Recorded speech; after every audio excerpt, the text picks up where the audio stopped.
Perfecto, lo que voy a hacer es detener el video. No voy a compartir pantalla. Okay.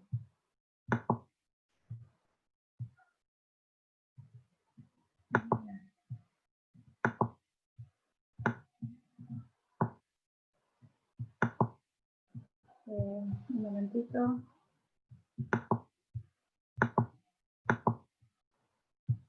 Quisiera detener mi cámara.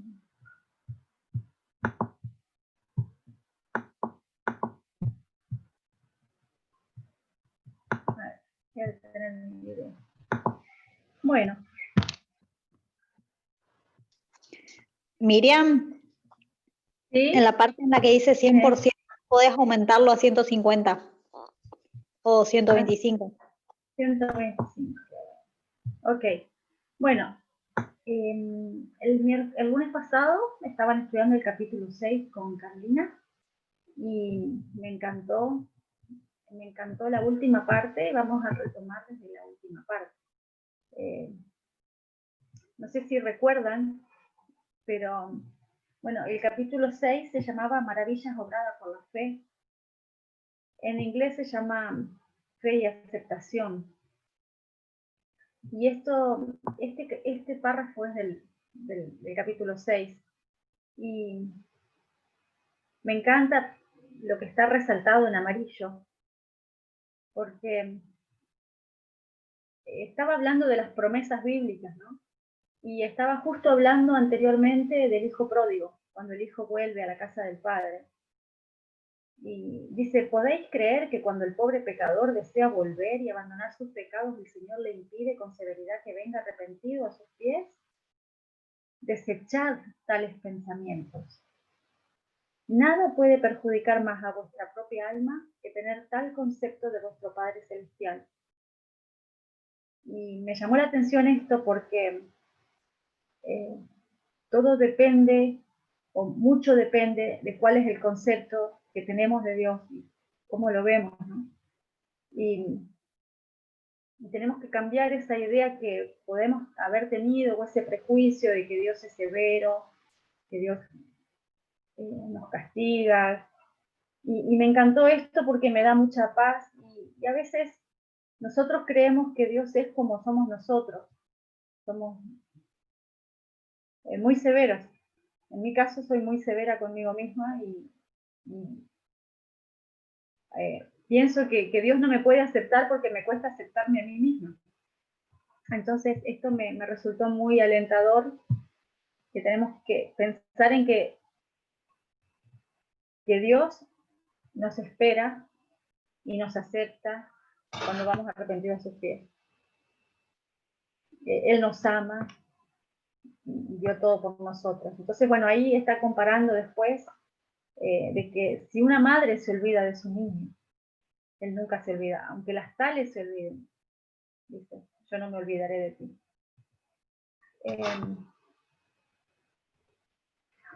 Repaso esto nomás, entonces ahí dice, su espíritu os invita hoy. Id con todo vuestro corazón a Jesús y demandad sus bendiciones. Me gusta esta palabra porque no es solamente pedir, sino es pedir como con insistencia o pedir como que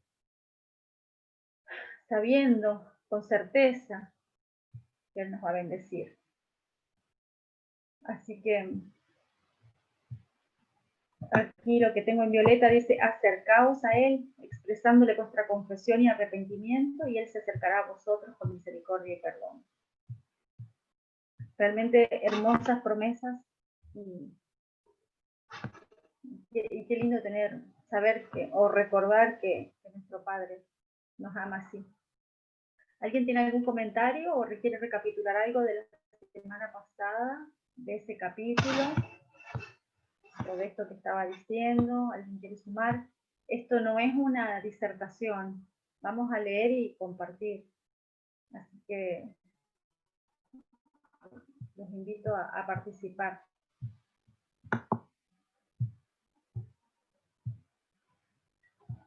Bueno, entonces vamos a seguir. El capítulo 7 en español se llama ¿Cómo lograr una magnífica renovación? ¿Quién no quiere una renovación? ¿Quién no quiere ser nuevo, rejuvenecer, renovarse, todos? Y es hermoso el título, ¿no? Pero en inglés el original dice la prueba del discipulado. Entonces vamos a ver que en este capítulo, más o menos por la mitad del capítulo, habla de cuál es la verdadera prueba del discipulado. Entonces empieza diciendo, ¿alguien quiere leer este versículo? Y el primer... Yo leo. Sí. Si alguno está en Cristo, es una nueva criatura. Las cosas viejas pasaron ya. He aquí todo se ha hecho nuevo.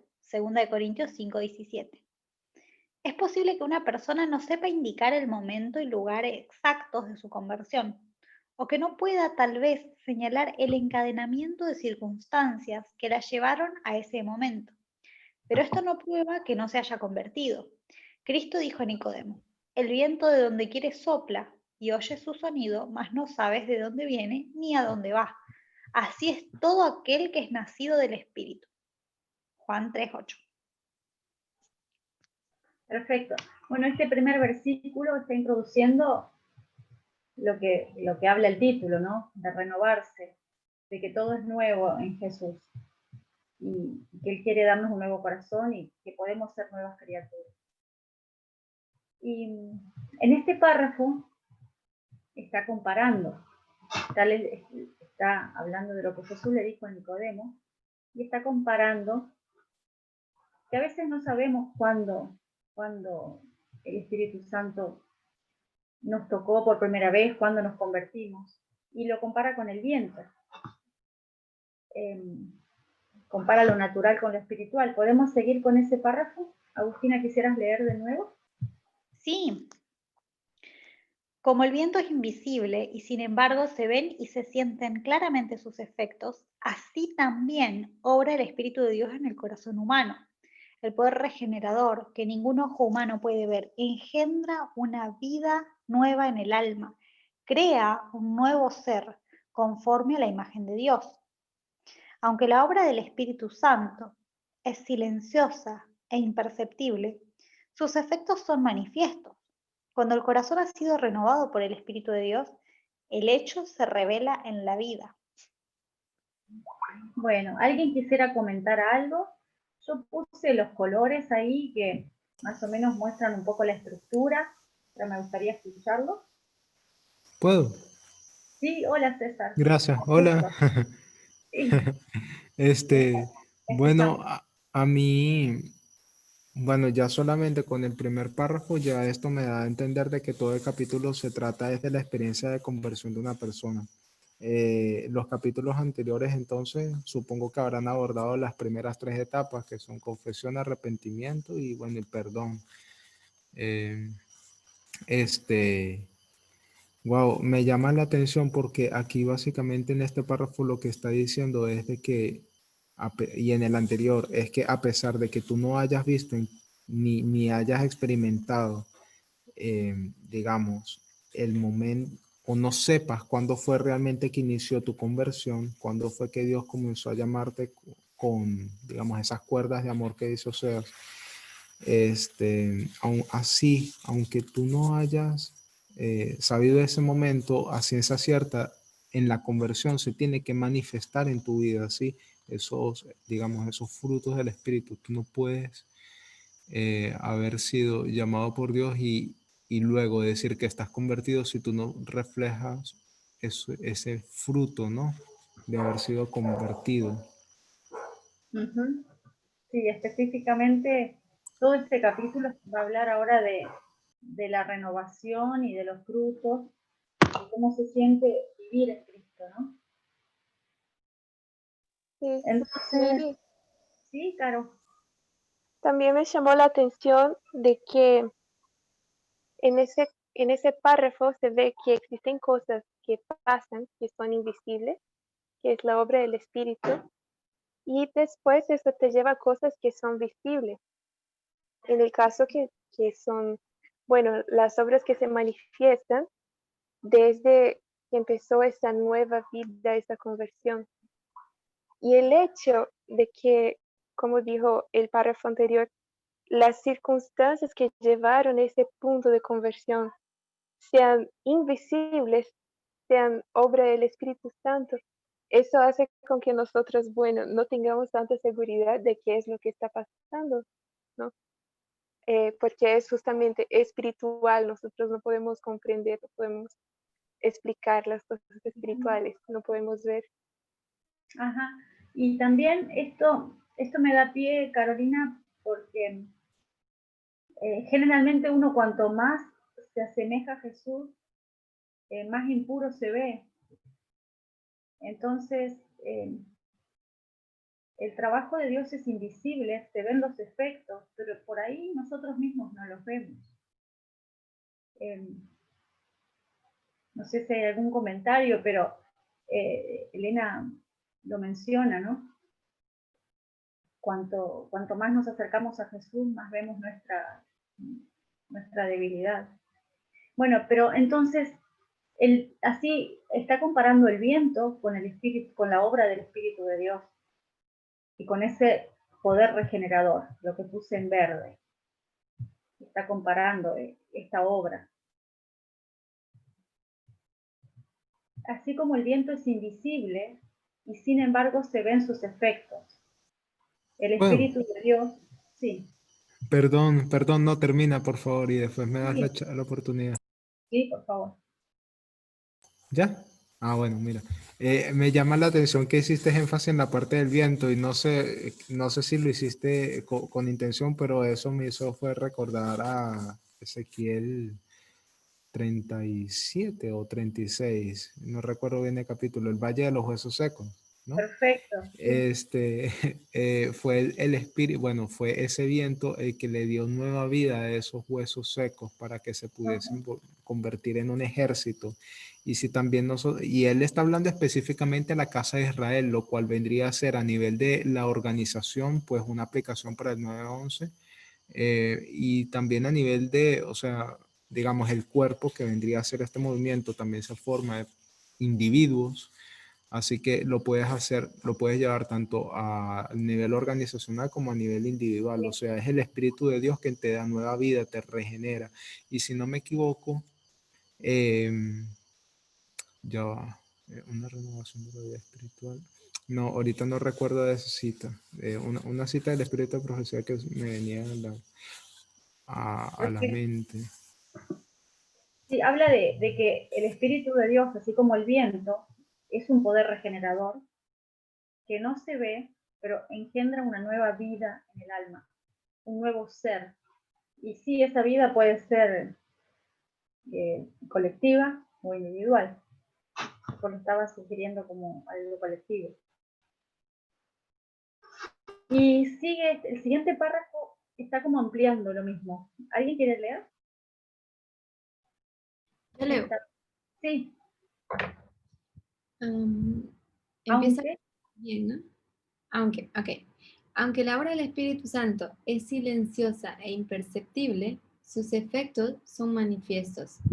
Cuando el corazón ha sido renovado por el Espíritu de Dios, el hecho se revela en la vida. ¿Continúo?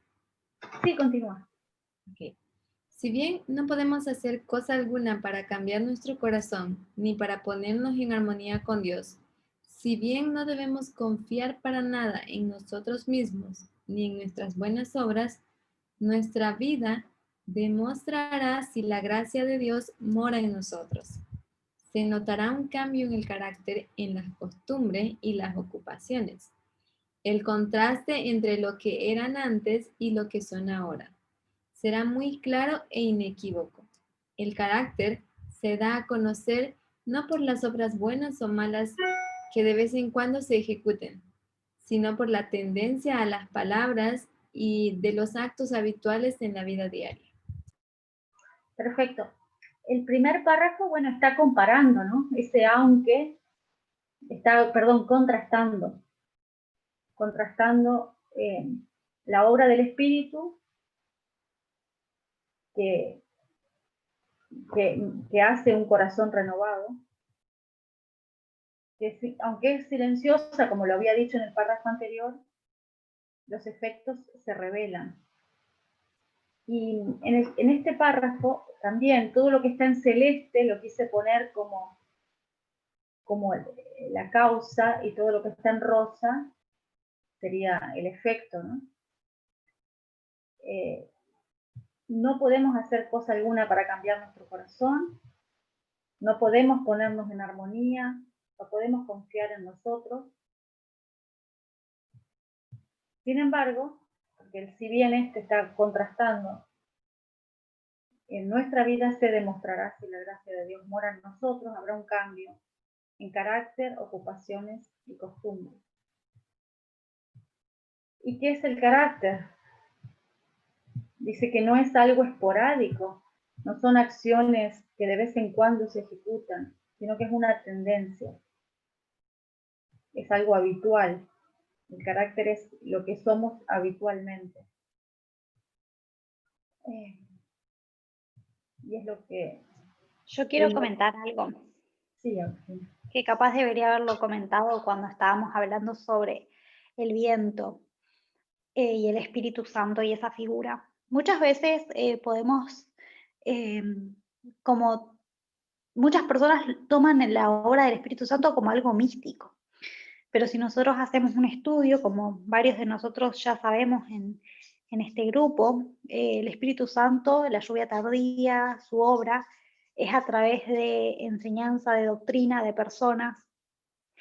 Y si vemos, por ejemplo, en el ejemplo que Jesús le estaba dando a Nicodemo, Nicodemo estuvo varios años entendiendo lo que Jesús le dijo, y él tuvo un rol más activo en la iglesia primitiva posterior a la crucifixión de Cristo, no tanto antes, porque el Espíritu Santo es como que a través de la información nos educa, a través de las personas nos educa. Y se nota un cambio porque en las costumbres, en las ocupaciones y en los actos habituales y la tendencia, porque es un proceso de educación que el Espíritu Santo hace con nosotros. Parece que eso es importante que lo notemos para que podamos reconocer más la obra de Él. Perfecto. Sí, a mí me gustó esto. Gracias, Agustina, por hacer este punto, porque, bueno, yo crecí en la iglesia adventista, pero nunca terminaba de entender cómo es esto de que venga el Espíritu Santo, que venga la lluvia tardía. Mi idea era como que en algún momento íbamos a ser inundados por un poder o invadidos por un viento así.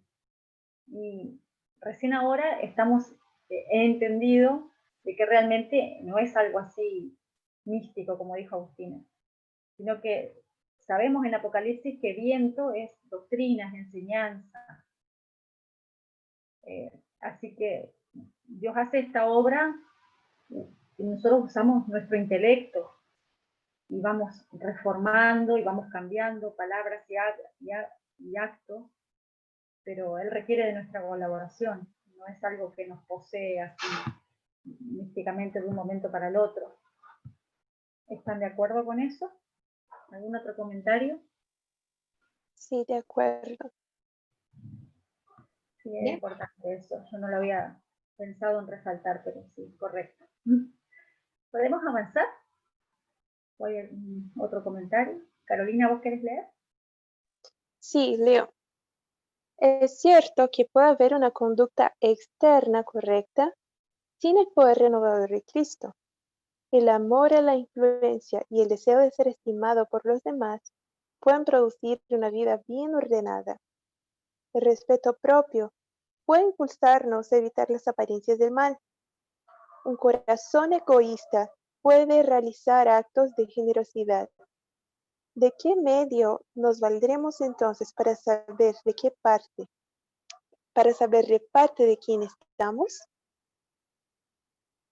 Gracias. ¿Quién posee nuestro corazón? ¿Con quién están nuestros pensamientos? ¿De quién nos gusta hablar? ¿Para quién son nuestras más ardientes afectos y nuestras mejores energías?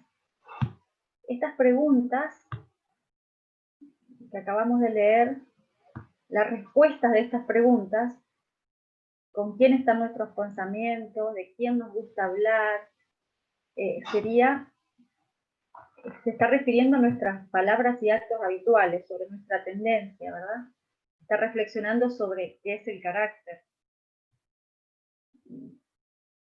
Acá podríamos ofrecer quizás, Miri, perdón que te interrumpa, la misma reflexión con las preguntas que leíste recién, porque si pensamos en Cristo y la obra que Él hace, quizás si pensamos solo en su persona, nos vemos un poco limitados, pero si pensamos en la obra que Él está haciendo y la iglesia que está levantando, yo creo que varios de nosotros hemos podido experimentar quizás el entusiasmo de hablar de lo que estamos aprendiendo, de lo que se está enseñando en este movimiento, de las presentaciones nuevas, de los camp meetings. Tenemos ganas de ayudar en esa obra y pienso que si vemos que eso es la obra que Cristo está haciendo ahora, y ahí nos podemos preguntar con algo más quizás concreto, si realmente nuestro corazón está ahí o no, y sacar un poquito quizás las ideas que son naturales y por ahí las tenemos por la tradición, ¿no? De pensar en más abstracto y menos en concreto. ¿Puedo agregar algo también? Bueno, Que como nosotros teníamos ese elemento invisible y el elemento visible, que es, digamos, la obra del Espíritu Santo que implica cambios visibles. Pero ahí nos deparamos con un problema de que podemos hacer las cosas visibles sin tener lo invisible. Y entonces, esa pregunta que hace ella está súper buena. ¿De qué medio nos valdremos entonces para saber de parte de quién estamos? Entonces, yo podría decir que esa pregunta es lo mismo que decir, ¿cómo sabré que tengo lo invisible si no puedo ver? Y entonces ahí ella da la respuesta, ¿no? Es muy lindo que el Camino a Cristo tiene muchas preguntas así, que ella te hace una pregunta puntual y tenemos que siempre atentarnos a esa pregunta que hay en ese libro. muy bien. Entonces, bueno, tenemos esas preguntas y ahí están las posibles respuestas. Dice, como una posible respuesta, sí somos de Cristo, nuestros pensamientos están con Él y le dedicamos nuestras más gratas reflexiones. Le hemos consagrado todo lo que tenemos y somos, anhelamos ser semejantes a Él, tener su espíritu, hacer su voluntad y agradarle en todo. Ojalá sea nuestra experiencia. Y sigue, los que llegan a ser nuevas criaturas en Cristo Jesús, está en rosadito porque es lo mismo que ser de Cristo, estoy comparando como que es lo mismo, si somos de Cristo, somos nuevas criaturas. ¿Cuáles serían los efectos? Los efectos serían los frutos del Espíritu, y ahí los menciona: amor, gozo, paz, longanimidad, benignidad, bondad, fidelidad, mansedumbre y templanza. Estos se encuentran en Gálatas 5, 22 y 23. Ya no se conforman con las concupiscencias anteriores, sino que por la fe siguen las pisadas del Hijo de Dios. Seguir las pisadas del Hijo de Dios para mí es lo mismo, es una repetición de los frutos del Espíritu. Pues que sigue las pisadas del Hijo de Dios es porque tiene los frutos del Espíritu. Y seguir en las pisadas del Hijo de Dios, acá hay una coma, y lo está como explicando y ampliando. ¿Qué significa? Reflejar su carácter y ser purificado. Se purifican a sí mismos, así como Él es puro. Aquí no quiere decir que nosotros hacemos la obra, sino que somos purificados, me parece. No, tendría que estar en voz pasiva. Reflejamos su carácter y somos purificados, así como Él es puro. Y ese estar en las pisadas del Hijo de Dios nos hace cambiar. Miren aquí, aman ahora las cosas que en un tiempo aborrecían y aborrecen las cosas que en otro tiempo amaban. Y ahora empieza una serie de contrastes. El que era orgulloso y dominador es ahora manso y humilde de corazón. El que antes era vano y altanero, es ahora serio y discreto. El que antes era borracho, es ahora sobrio. El que era libertino, puro. Han dejado las costumbres y modas vanas del mundo. Los cristianos no buscan el adorno exterior, sino que sea adornado el hombre interior del corazón con la ropa imperecedera de un espíritu manso y sosegado. Entonces aquí con los colores mi idea era ponerle en celeste la antigua vida y en lila los que siguen las pisadas del Hijo de Dios o los que tienen los frutos del Espíritu, ¿no? Que los frutos del Espíritu en concreto podría ser, están ejemplificados en esto, en ser manso, en ser humilde, en ser discreto, en ser sobrio, puro. Adornar nuestro corazón con un espíritu manso y sosegado. Y continúa diciendo que no hay evidencia de arrepentimiento verdadero cuando no se produce una reforma en la vida.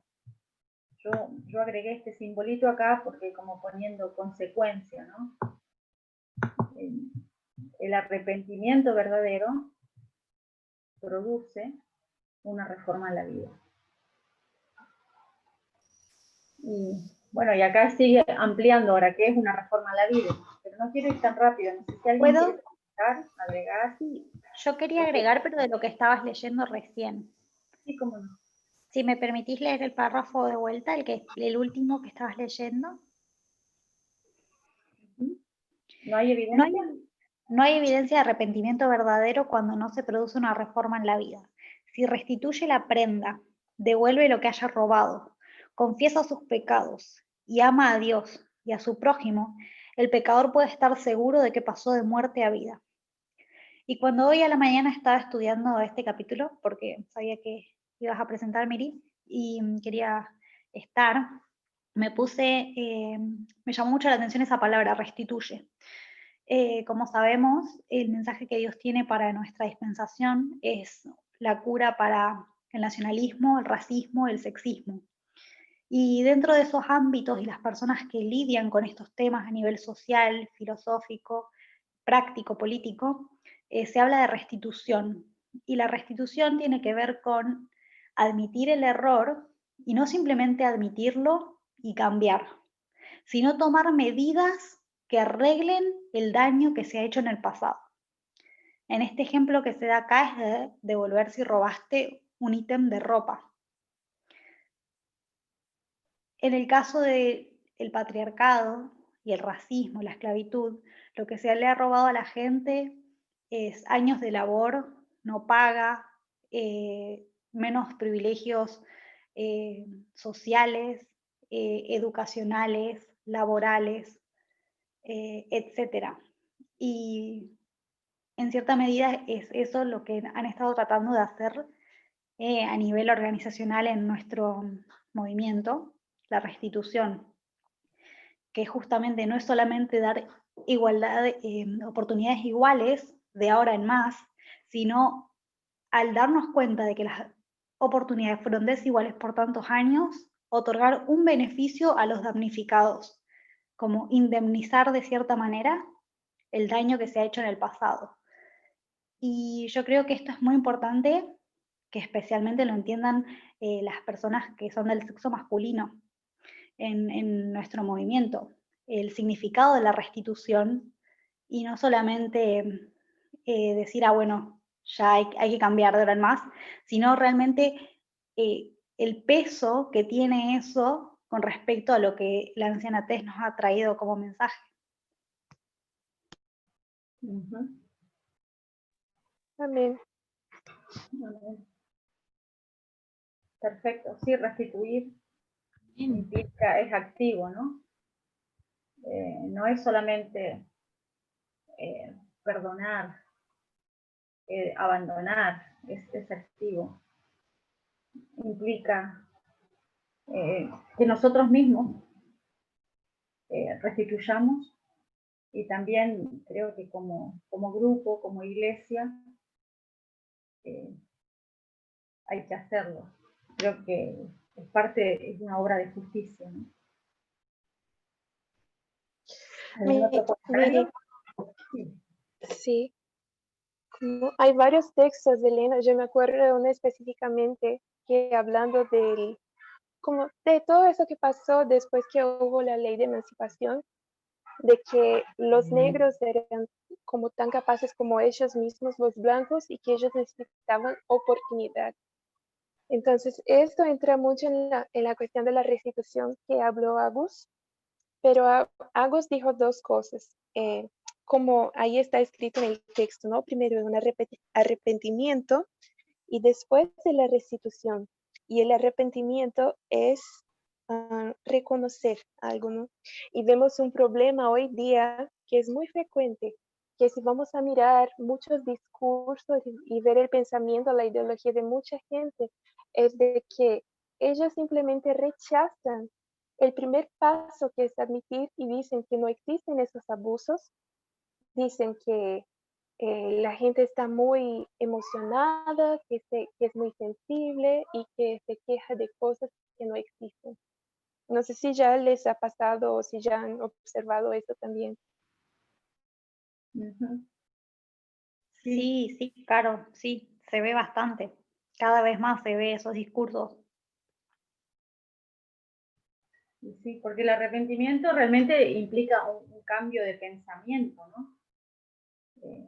No puedes restituir si no estás convencido de otra cosa. Pero ¿Verdad? estamos de acuerdo. ¿Algún Hacer- otro comentario respecto a esto o a los párrafos anteriores?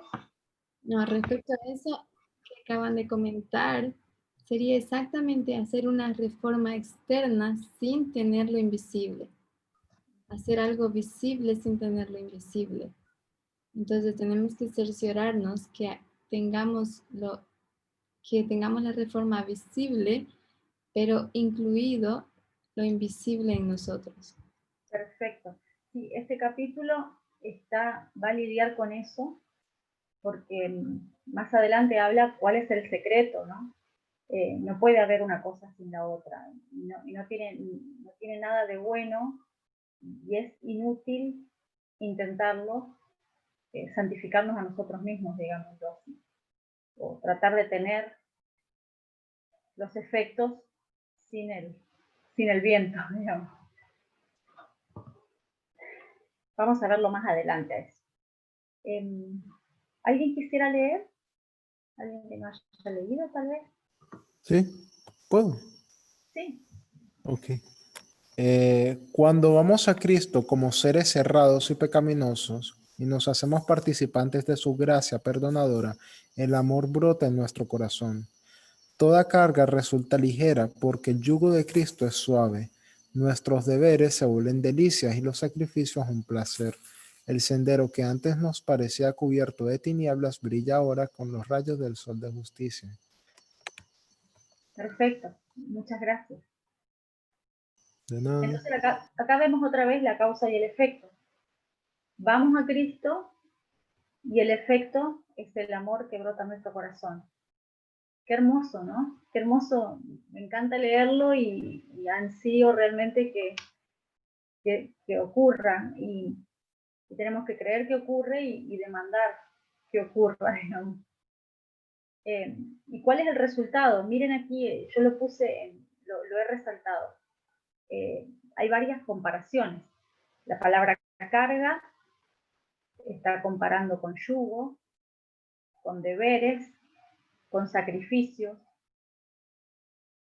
con sendero cubierto de tinieblas. ¿Y cuáles son los adjetivos calificativos? La carga es ligera, es suave, es deliciosa, es un deleite, es un placer. Y esa carga está iluminada, digamos, por los rayos del sol de justicia, y sabemos que el sol de justicia está con mayúsculas, representa a Cristo. Así que es esa transformación que nos hace ver las cosas así, y es hermoso. Continúa, amplía en cada párrafo. ¿Alguien quiere leer? ¿No leo yo? Yo puedo leer, ¿verdad? Sí, hermano. Sí. Adelante. La hermosura del carácter de Cristo ha de verse en los que le siguen.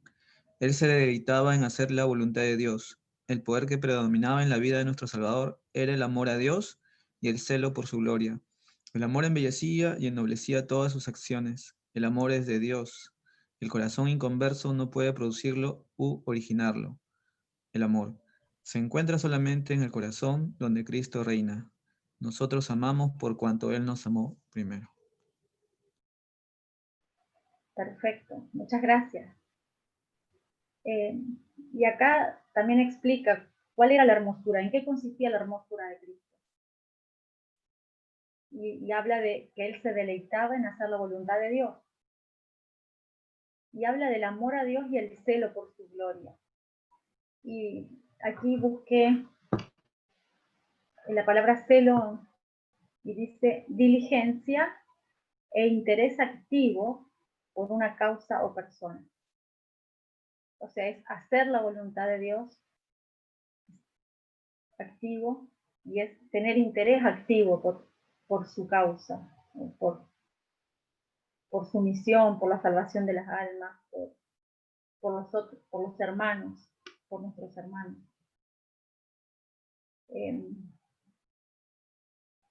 Y sigue hablando del amor, que el amor no lo podemos originar. El amor es algo que viene, que Él nos da. Y solamente se encuentra donde Cristo reina, porque es su amor el que vivimos. No tenemos nada nosotros. Y esto, no sé si alguien quiere agregar algo. Habría mucho por agregar. Creo que todos tendríamos algún comentario para hacer. Sí, yo quiero hacer un comentario. Sí, por favor. Me gusta mucho esta parte donde dice que el poder que predominaba en la vida de nuestro Salvador era el amor y el celo por su gloria.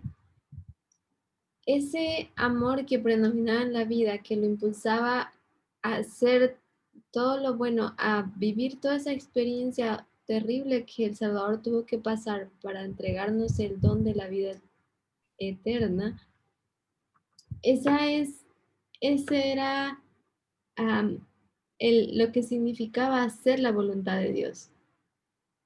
Y me llama la atención porque unos párrafos anteriores, leímos sobre los frutos del Espíritu Santo. Y los frutos del Espíritu Santo, que son amor, paciencia, benignidad, longanimidad, y todos ellos tienen que ver con la relación que tenemos entre seres humanos, padre, hijo, hermano y hermana, amigos, pareja, tiene que ver todo con la relación.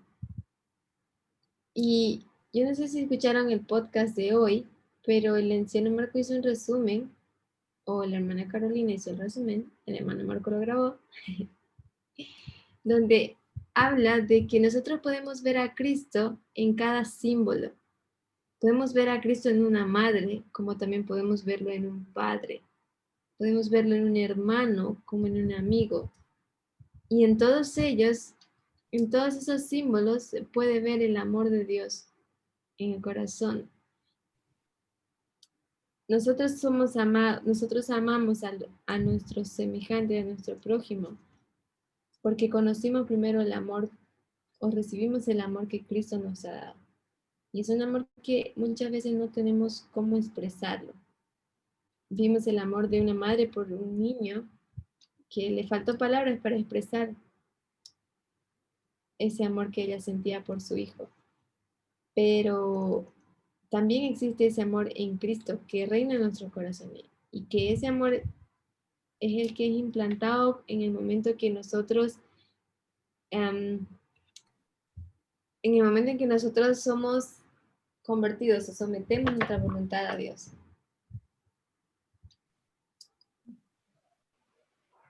Muchas gracias. Muy lindo comentario. Muy útil. Gracias, Solán. Mana, ¿Sí, hermano? ¿Tienes, podría Matías? decir que es, sí, Hola. Quiero decir que es ese amor que dijo el hermano Solás que se ve en cada persona, es un amor pero imperfecto, o sea, no es completo, porque de hecho una madre puede ser no creyente, como dice un ateo, pero amar a su hijo también, ¿no? ¿sí? Y es Sí. diferente el amor que proviene de Dios. Sería un amor más puro, o quizás como dice también que viene el amor por parte de la enseñanza, la doctrina y el conocimiento. Entonces, porque obviamente conozco, ¿no? Mi casa o quizás personas que tratan a sus hijos y los aman, pero la educación que le dan quizás no es la correcta. No sé Ajá. qué opinas. Tú estás hablando, por ejemplo, de madres o padres que no temen a Dios, sin embargo aman a sus hijos. Entonces, Sí. es el mismo amor. Yo Sigue quiero siendo comentar algo. Dios sigue siendo la fuente del amor, aunque ellos no lo reconozcan. Sí, ¿Yo puedo, Agustina. puedo comentar? Sí, ¿Quién habló sí, recién? ¿Matías? Matías. Matías, Sí. yo voy a diferir con vos porque podemos ver que las personas del mundo aman con amor puro, verdadero, por más de que ellos no hayan aceptado a Cristo porque no lo conocen, pero practican la regla de oro. Y esas personas que se comportan como bajo las leyes del cielo sin saberlo, eh, hacen lo mismo o incluso mejor que nosotros. De hecho, podemos ver que muchas personas del mundo o de otras religiones tienen un amor más sincero por sus hijos, porque es un amor que es con libertad. Y otras religiones o personas que no son quizás religiosos conservadores o que aceptan, por ejemplo, a sus hijos si ellos difieren religiosamente con ellos o difieren de las normas heteronormativas o sexuales que impone la sociedad y los aceptan, siendo que muchos cristianos, que en teoría sí conocen a Cristo, rechazan a sus hijos cuando toman decisiones que no están acorde a las expectativas de los padres. Y decir que una persona de otra religión o otro credo, o incluso sin ningún credo específico, como un ateo o un agnóstico, no ama de verdad, es contrario a lo que nos estuvo enseñando Parminder.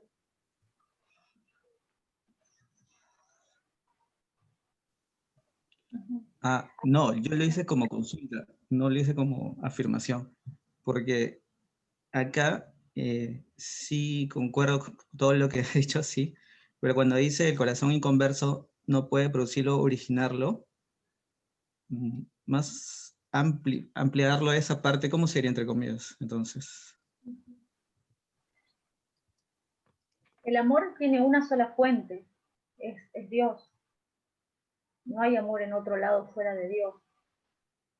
Entonces, un corazón inconverso no puede originar amor, nadie lo puede originar, pero puede decir recibirlo. ¿No serían, ¿No serían esas personas que Agustina mencionó los que ignoran? ¿No serían los corderitos y los cabritos de Mateo 25? Nosotros tenemos que recordar el principio de que nosotros somos la imagen de Dios y tenemos el carácter de Dios, o sea, conocemos el carácter de Dios. Pero nosotros decidimos no seguirlo porque tenemos acostumbrados nuestras facultades o tenemos nuestras facultades invertidas. Pero el hecho de que nosotros sepamos amar, como tú lo puedes expresar perfecta o imperfectamente, viene de Dios. El cómo amamos solamente se distorsiona porque nosotros buscamos intereses personales o propios. Pero en sí, como dijo hermana Miriam, todo el amor viene de Dios. Entonces no podemos decir que el amar puede ser imperfecto. Lo que sí puede decir, ese corazón que no es regenerado por la gracia divina, ese corazón no puede producir amor, ¿en qué sentido se refiere aquí el texto? ¿Tú piensas, hermano Matías?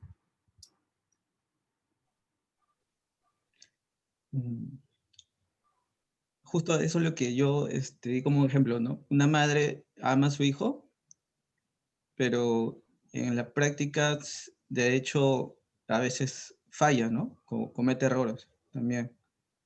Y lo que entiendo es que también el amor viene con el conocimiento de Dios para poder también darle una corrección mucho más espiritual y podríamos decirle que también lo ponga en ese camino, ¿no? A conocerlo. Sin embargo, yo creo que todos sienten amor, ¿no? Porque tenemos la imagen de Dios aún en nosotros. Y lo que me preguntaba era si esa persona inconversa, exactamente a qué se refería, ¿no? O sea, Como yo veo... esa es ¿Puedo mi decir pregunta, una entre comillas. cosa? Adelante.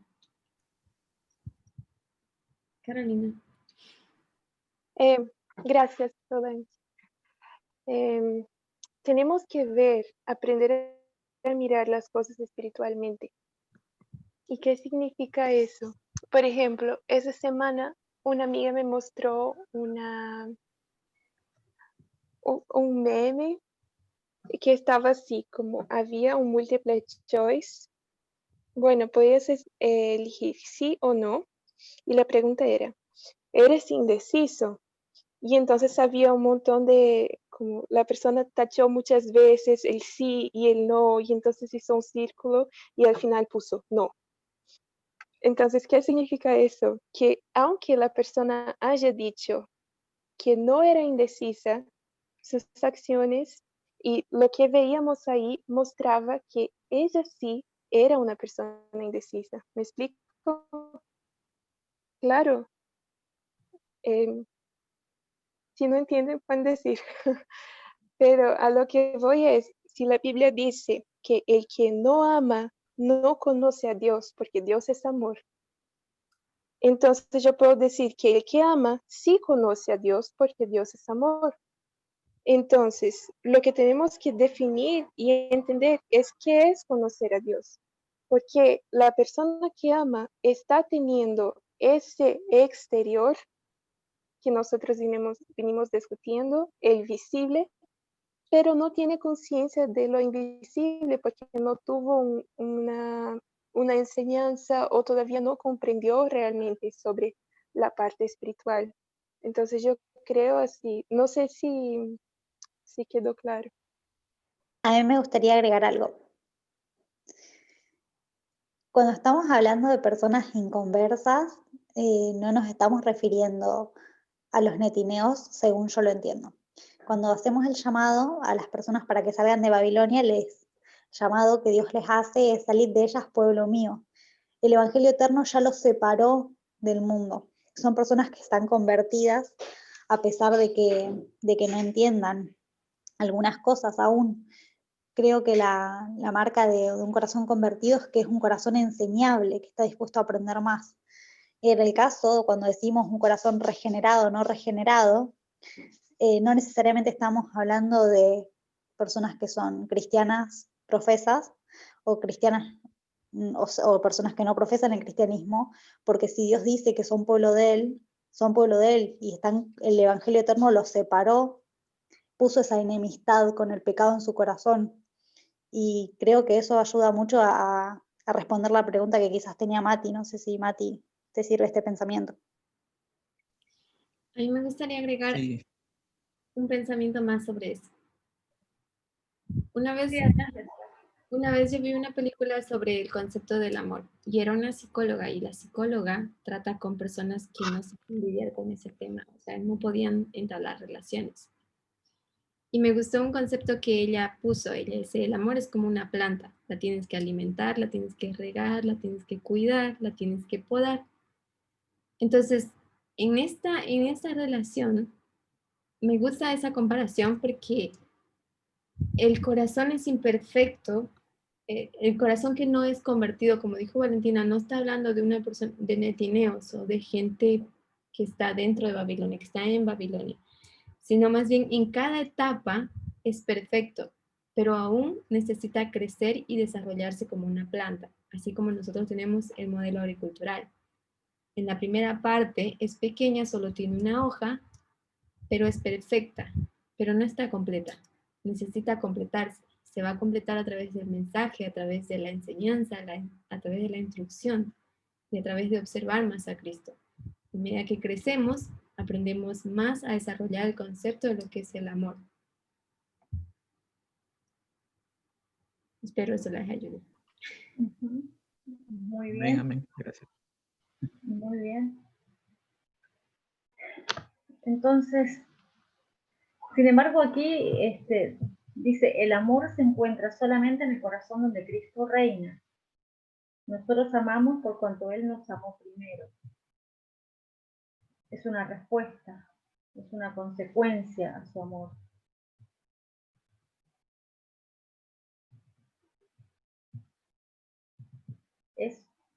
Hay corazones, pregunto ahora, ¿hay corazones no regenerados entonces que pueden tener amor?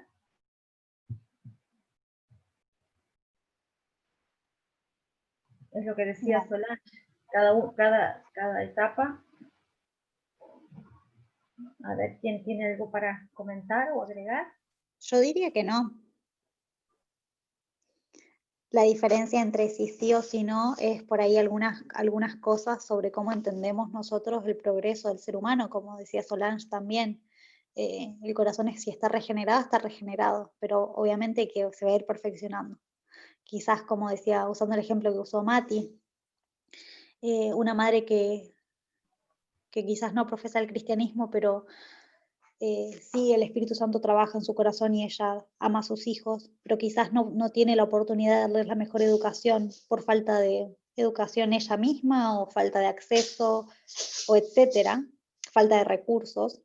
No quiere decir que los ame menos, sino que cuando ella aprenda ella mejor o tenga mejores recursos, va a encauzar eso hacia un mejor servicio a sus hijos.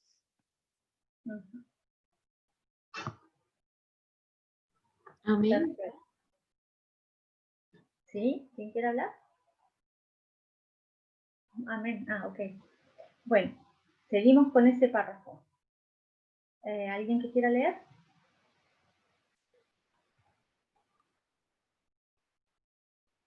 Bueno, yo leo. En el corazón regenerado por la gracia divina, el amor es el móvil de las acciones. Modifica el carácter, gobierna los impulsos, restringe las pasiones, subyuga la enemistad y ennoblece los afectos. Este amor atesorado en el alma endulza la vida y derrama una influencia purificadora sobre todos los que están alrededor. ¿Alguien quisiera comentar algo sobre este párrafo? Por favor. Bueno, el amor es el móvil, es la fuerza, es el impulso, ¿no? Es causa de todos estos cambios. ¿Sí, César? Gracias.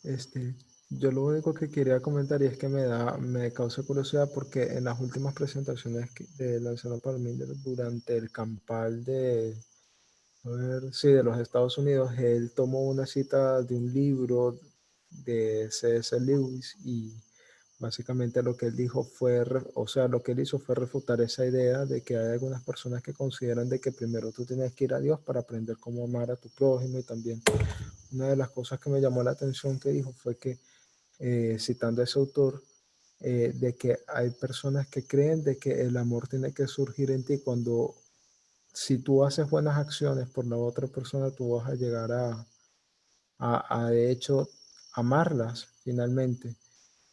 Entonces, o sea, me causa curiosidad porque si yo comparo esa apreciación con esto pareciera como que refutar aquello, ¿no?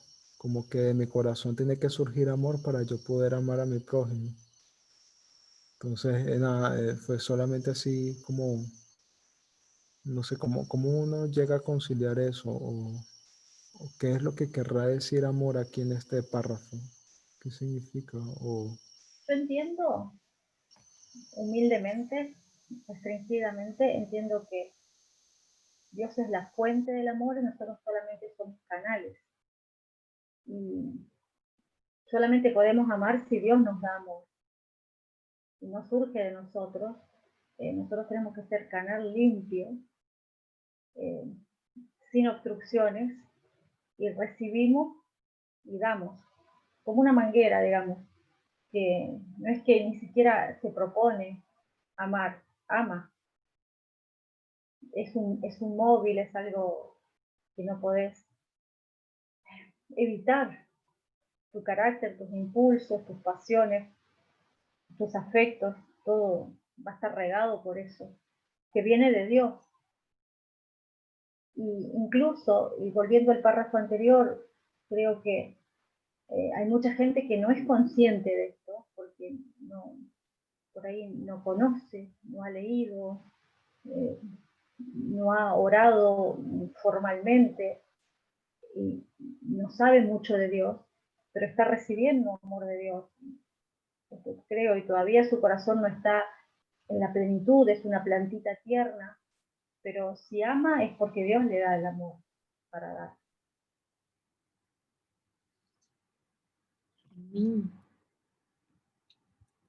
A mí me parece que el concepto de amor en este párrafo nos habla sobre la voluntad. Hace referencia a la voluntad. Fíjense que en mi experiencia hablando con muchas personas, el concepto que ellas tienen de amor es algo que ellos simplemente no pueden frenar. Por amor están dispuestos a aguantar todo, por amor están dispuestos a tolerar todo, por amor están dispuestos a ser pacientes. Imagínense si nosotros todos comprendiéramos el verdadero concepto de amor que Cristo entiende para con nosotros y Él a la vez tiene para con nosotros. Si el amor que nosotros tenemos en la fase en la que estamos, como dijo, usando el lenguaje que usó el hermano Matías, es imperfecto, pero aún así tiene tanto poder sobre nosotros como para ser pacientes y tolerar muchas veces, hablando en términos de la mujer, digamos, violencia, agresión o, qué sé yo, maltrato en algún tipo. Imagínense ese amor empleado y usando su energía de la mejor manera. Tantas personas ayudaron a muchas simplemente porque tenían compasión, tenían amor para con los demás. Pienso que en este sentido el amor hace referencia a esa fuerza de voluntad que nos motiva a hacer el bien. Okay. Gracias, Solange. Sin duda es una fuerza, es una causa. Creo que estamos en la misma página. Bueno, y el capítulo sigue avanzando y se mete en un tema que es fundamental y que da para mucho. Yo propongo solamente que leamos esto y que no sé por el tiempo si quedará para el lunes que viene porque hay mucho para decir. Pero justamente ahí está en el centro del capítulo que se llama la prueba del discipulado y en español se llama cómo lograr una magnífica renovación. Y acá empieza a hilar más fino, ¿no? ¿Alguien quisiera leer este párrafo y después el segundo, el siguiente? Yo lo leo. Sí. Dice, hay dos errores contra los cuales los hijos de Dios, particularmente los que apenas han comenzado a confiar en su gracia, deben guardarse en forma especial. El primero, en el cual ya se ha insistido, es el de fijarnos en nuestras propias obras, confiando en algo que podamos hacer para ponernos en armonía con Dios. El que está procurando llegar a ser santo mediante sus esfuerzos por observar la ley, está procurando una imposibilidad. Todo lo que el hombre puede hacer sin Cristo está contaminado de egoísmo y pecado. Solo la gracia de Cristo, por medio de la fe, puede hacernos santos. Muchas gracias. ¿Quieres seguir? Ok. El error opuesto, y no menos peligroso, consiste en sostener que la fe en Cristo examine a los hombres de guardar la ley de Dios, y que en vista de que solo por la fe llegamos a ser participantes de la gracia de Cristo, nuestras obras no tienen nada que ver con nuestra redención. Interesante. Interesante. Es la típica, ¿no? La de que alguien procura ser santo mediante sus propios esfuerzos, cumpliendo la ley. Y está el otro extremo, que es la fe en Cristo me exime de toda ley, porque total, Cristo me salva y la salvación es gratuita. Son los dos puntos que siempre se han analizado, ¿no? Y entonces, acá aclara ella ahora. Primero expuso esos dos puntos de vista y ahora ella llega a su síntesis. ¿Alguien quiere decir algo? Sí, yo quería hacer un comentario antes de la síntesis de Elena White. Veré si me equivoco o no, si mi concepto está errado o no. Pero me parece que una cosa está muy relacionada a la otra. Tanto el primer error, necesitamos nosotros ser conscientes de que debemos hacer buenas obras, pero no usarlas para justificarnos ante Dios. Y el segundo error es al revés. Debemos de sostener que la fe exime a los hombres de guardar la ley. Pienso que tanto la fe como las buenas obras son una cosa, cada una es una contraparte de ella. No podemos agradar a Dios sin una de las dos. Necesitamos tanto la fe como las obras para agradar a Dios. Sí, perfecto. Bueno, ella por eso habla de dos errores. Hay una tesis, una antítesis, y ahora ella lo va a conjugar, digamos, en una síntesis. Dice, leo este párrafo, dice, nótese, sin embargo, que la obediencia no es un mero cumplimiento externo, sino un servicio de amor. La ley de Dios es una expresión de la misma naturaleza de su autor, es la personificación del gran principio del amor, y es por lo tanto el fundamento de su gobierno en los cielos y en la tierra. Y en la tierra, miren esto, un detalle, ¿no? Si nuestros corazones están renovados a la semejanza de Dios, si el amor divino está implantado en el alma, ¿no se cumplirá la ley de Dios en nuestra vida?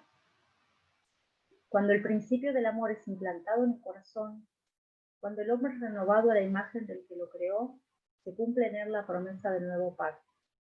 Pondré mis leyes en su corazón y también en su mente las escribiré. Hebreos 10:16. Y si la ley está escrita en el corazón, ¿no modelará la vida?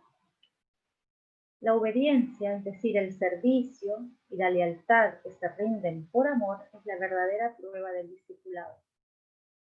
Por esto dice la Escritura, este es el amor de Dios, que guardemos sus mandamientos.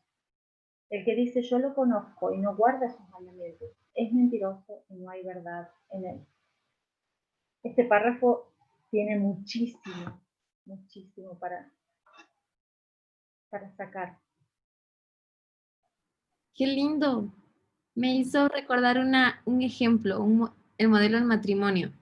Si tú pones la fe y la casas con las obras, lo único que lo une a ellos, tanto en el matrimonio como al esposo y el esposo los une, es el lazo del amor. Y esa es la prueba de nosotros. Estamos unidos a Cristo porque Él nos amó primero. Y nosotros tenemos que representar su imagen a través del amor. Debemos guardar sus mandamientos por amor. Toda nuestra accionar debe ser por amor.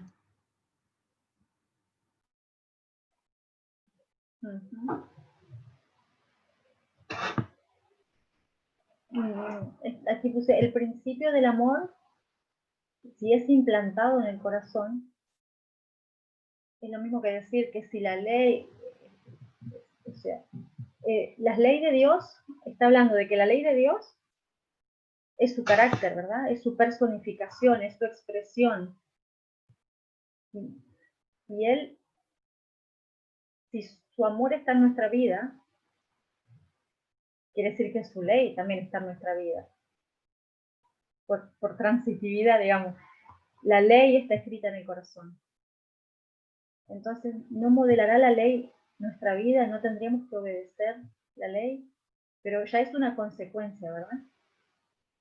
Es un servicio por amor. Y acá es la prueba, la verdadera prueba del discipulado. Y aquí está el meollo del capítulo, ¿no? Si la ley está escrita en el corazón, recordémonos que la ley es la personificación del gran principio del amor, lo dice acá arriba, y la ley es el fundamento de su gobierno, tanto en el cielo como en la tierra. La ley de Dios es la manifestación de su naturaleza, lo dice acá arriba.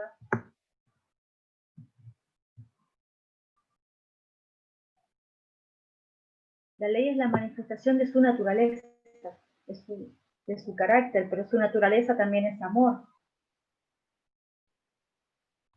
Si nuestro corazón está regenerado por su amor, si somos inundados por su amor, si vivimos ese principio del amor, cumplir la ley es la verdadera prueba del discipulado, es una consecuencia y se hace por amor, es un servicio. Para mí este párrafo es como la respuesta, digamos, ahí. Es la reflexión del capítulo, ¿no?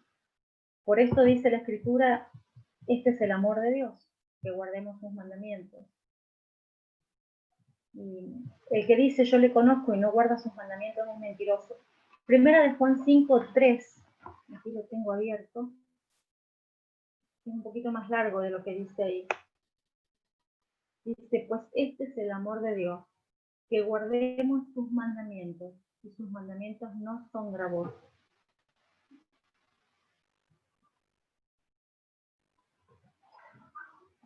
No son gravosos para el que tiene el corazón regenerado, ¿verdad? Porque habíamos visto más anteriormente que la carga se vuelve ligera, el yugo suave y la ley se vuelve no gravosa, digamos. Y aquí abajo dice, acá me siguen acá, dice, en vez de eximir al hombre de la obediencia, la fe, y solo la fe, nos hace participantes de la gracia de Cristo y nos capacita para obedecer. Uy, la fe nos capacita para obedecer. Y aquí en amarillito dice, la obediencia es el fruto de la fe.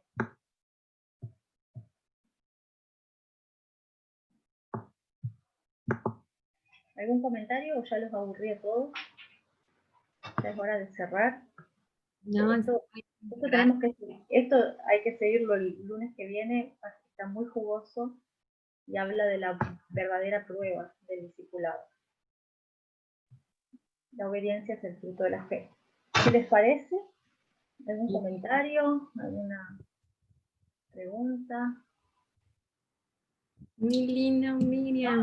Si no, yo lo dejaría por aquí, no porque hayamos llegado a terminar nada, pero porque la hora está avanzada y porque hay mucho y estaría bueno que pensemos en esto, que reflexionemos, que sigamos leyendo, que le demandemos a Dios sabiduría y el cumplimiento de sus promesas y esa renovación que Él nos promete para poder entender más, porque esto es la ciencia, ¿verdad? Es una ciencia. No es sencillo, esto que estamos leyendo no es sencillo. Tal vez ya lo hemos leído varias veces y varias veces hemos leído este capítulo y ya estamos como familiarizados con las frases y las palabras, pero hay mucho para analizar y para profundizar. Y no es fácil. Puede ser muy fácil, ¿sí? No, Tal vez sí, gracias, hermana. es sencillo, pero es complicado. Es muy bueno. Yes. Muchas gracias, Miri.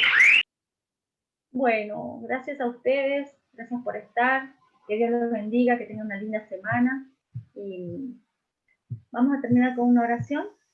Amén. No sé si César Sí. o Matías quisiera orar, un caballero. Bueno, está bien. Bueno, gracias. Oremos. A ustedes. Querido bondadoso Señor, en esta noche queremos pedirte que por favor nos acompañes en nuestro descanso. Ya hay algunos de nosotros quienes se van a ir a la cama, por favor que sean en nuestros pensamientos y en nuestras meditaciones al momento de elevar nuestra oración individual y pues espaciarnos en este tema que es tan de vital importancia como lo es el de una verdadera conversión, que cada uno de nosotros nos resbale en este camino, Dios, que nosotros nos hemos empeñado en seguir, el cual también estamos muy agradecidos. Por favor, Señor, eleva nuestros pensamientos sobre este tema y también enséñanos a vivir una vida perfecta delante de ti para que también podamos llegar a ser ejemplo para otros y puedan llegar a ver en nosotros escrito la ciencia de la salvación en nuestro ejemplo, en nuestras vidas. Encomiendo en tu cuidado a cada una de las personas que se unió a este estudio. Te lo pido, Señor, en el nombre de Jesús. Amén. Amén. Bueno, les deseo para cada Amén. uno que esto que hemos leído realmente sea una experiencia en cada uno de nosotros. Que podamos Amén. hacer. Bueno, Gracias.